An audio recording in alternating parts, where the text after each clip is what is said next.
Eh bien, pour l'instant, l'Ukraine frappe de plus en plus puissamment l'ennemi sur son territoire. De plus, nous avons des drones uniques. Que peut éteindre le pays pompe à essence? Notre Oksana Radionova va vous en parler maintenant. Les drones ukrainiens ont finalement atteint la Droujba russe, et l'endroit le plus sensible dont dépendent toutes les exportations de cet oléoduc.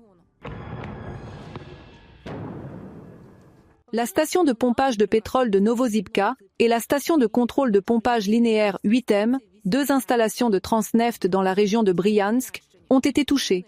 Elles permettent à Moscou de pomper le pétrole vers la raffinerie biélorusse et vers l'Europe. Même les stations spatiales de la NASA ont enregistré les flammes et les explosions. Mais ce qui intrigue vraiment, ce sont les armes utilisées par nos militaires lors de cette attaque. Cette photo d'un drone équipé d'une bombe de 250 kg a été partagée en ligne. L'oléoduc russe aurait été bombardé par des drones ukrainiens, bombardiers. Chacun d'eux transportait une bombe FAB 250 mai 54 et deux obus plus petits qui ressemblaient à des mines d'artillerie. Plus tard, le commandement des systèmes sans pilote a confirmé l'information.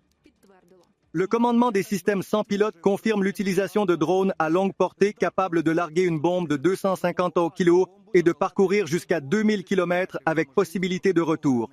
Il existe déjà des dizaines de missions de ce type. Un quart de tonne est une capacité complètement différente. Il semble que nous soyons en mesure d'augmenter non seulement le nombre d'attaques et leur portée, mais aussi l'unité de combat du drone. Et il est difficile de surestimer l'impact des opérations les plus récentes. La flèche oscille entre millions et milliards de dollars, car les drones ont également touché la station de pompage de pétrole Andreapol du Baltic Pipeline System 2 dans la région de Tver. Selon des sources de TSN, au sein du service de sécurité ukrainien, la plateforme de la pompe de filtration et les réservoirs de la station ont été endommagés. Des produits pétroliers se sont déversés et un incendie s'est déclaré. Les Russes ont été contraints de bloquer le principal oléoduc qui alimente en pétrole le terminal d'Ust-Luga. Et selon Bloomberg, le principal port pétrolier russe, Ust-Luga, près de Saint-Pétersbourg sur la mer Baltique, qui compte parmi les 5 plus grands ports d'Europe, a cessé de charger des pétroliers après l'attaque du drone. Il est important de comprendre que c'est par ce port que les pétroliers exportent un baril sur 5 de pétrole russe sanctionné. Et les sanctions contre la flotte de pétroliers de Poutine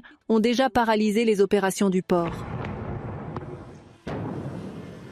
L'attaque des drones ukrainiens jeudi soir est la deuxième plus importante depuis le début de l'année. Les Russes ont fermé les aéroports et signalé une centaine de drones et une attaque sur 9 régions à la fois. La cible de l'essaim de drones était la précieuse Perle de Lukoil, une raffinerie de pétrole près de Nijni Novgorod. Cette usine est la fierté de Poutine. Ultra-moderne et dotée d'équipements uniques. Quatrième en Russie en termes de production de carburant. Ils produisent une part importante de l'essence de la plus haute qualité, y compris la 98e. L'ennemi a investi environ 1 milliard de dollars dans la modernisation et l'équipement occidental. L'usine a cessé de fonctionner après l'attaque.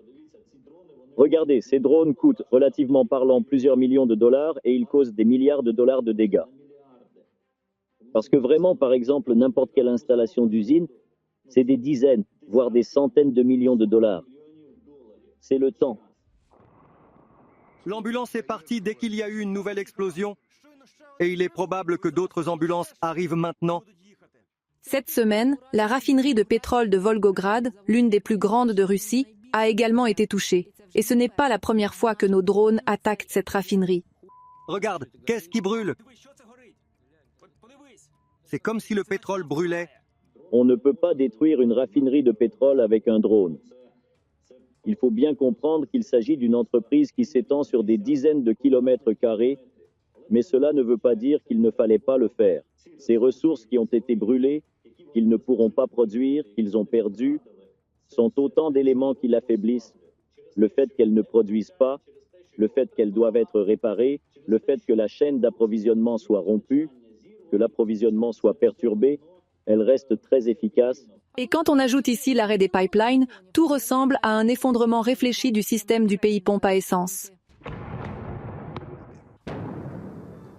L'Ukraine cible non seulement le raffinage du pétrole, mais aussi des objets de l'industrie de la défense, des aérodromes et des dépôts d'armement. Des drones ont frappé l'entreprise Siburg-Stovo qui fournit des matières premières pour la production d'explosifs. Cette semaine, l'objectif était également le 23e arsenal de missiles du ministère de la Défense de la Russie dans la région de Tver. Les drones ont touché le dépôt lui-même ainsi que 3 bâtiments de l'unité militaire.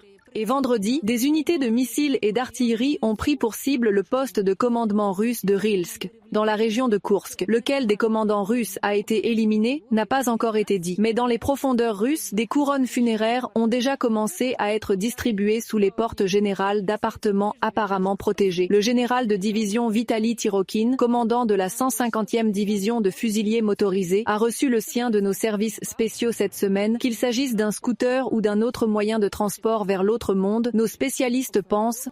Oksana Rodionova, Ihor Kaliniuk, TSN Tijden, 1+1.